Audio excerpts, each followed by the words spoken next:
A long-time love for art unmasks our next expedition.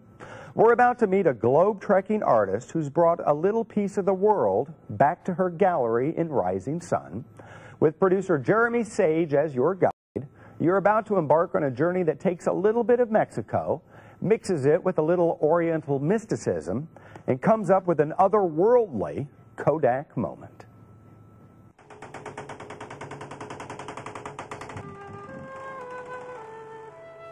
Way down in Rising Sun, out of the way of riverboats and casinos, on an old farm of 120 acres. Rachel Slick isn't farming, but she is working the land. She's a full-time artist, and her hybrid is paper mache and some really cool masks. It's almost an obligation that I try as hard as I can to create what's inside of me and to share it with other people.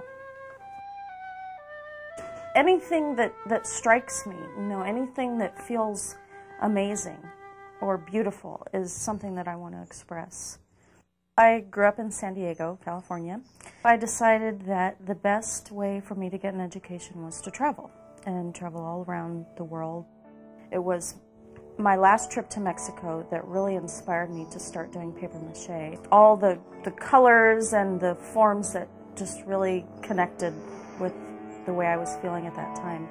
And that was when I started making masks.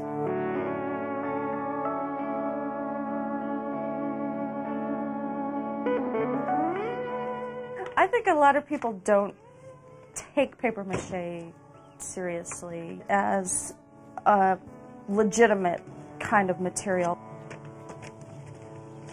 And there are very few artists today who work in paper mache. And probably even fewer who use photography this way. The mask is still just an inanimate object, and I want to make it come to life.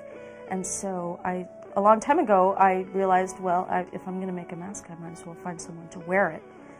If I meet someone who seems to have sort of some kind of a character that connects with one of the masks that I've made, or inspires me to make a mask, then I'll usually ask them if they're interested in posing.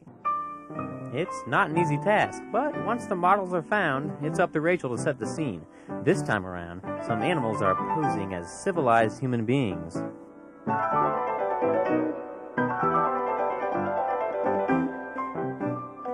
Everybody's so stuck in the everyday life, and this gives you a break.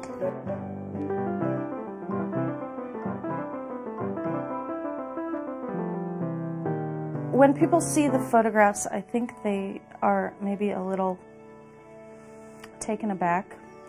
I think the masks are very easy to relate to. They're fun and colorful. The photos are maybe a little bit more strange and even disturbing sometimes. Don't worry, Rachel's not the only one living with the myths and legends she has created. Also living on the farm is her boyfriend Tim, whose mother inherited the land from his great-grandfather. So she offered us the opportunity to move here and live in a place that, with lots of land, peace and quiet, and inspiration. Indiana is very different from New Mexico and the West in general. The biggest difference to me is the landscape and the whole atmosphere of the place. It's so green here.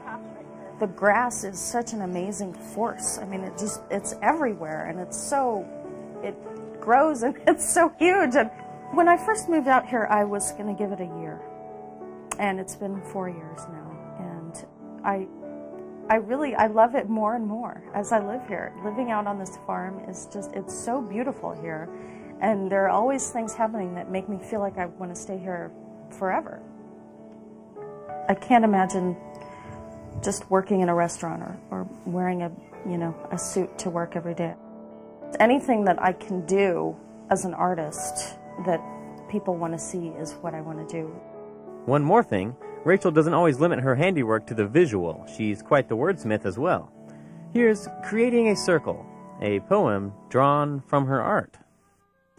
Since I built the structure for life and death, mortality has a face. Life has a thin skin. She is less beautiful than I imagined, but stronger and vital. Death has a hollow belly and beautiful bones. Her eyes are windows to another world. I looked out the window and saw them standing there. "Who is that?" I asked. "They have come on their own, forcing themselves out from between my fingers and sheets of newspaper, like the tall grass that grows on the edge of the driveway. There they stand with their 3 sisters, the Fates. What are they planning?" Hey, thanks for the mask, Rachel. I think I'm finally ready to audition as the newest member of the Village People. Okay, Michael Atwood here, signing off for another episode of Across Indiana. We'll see you next time.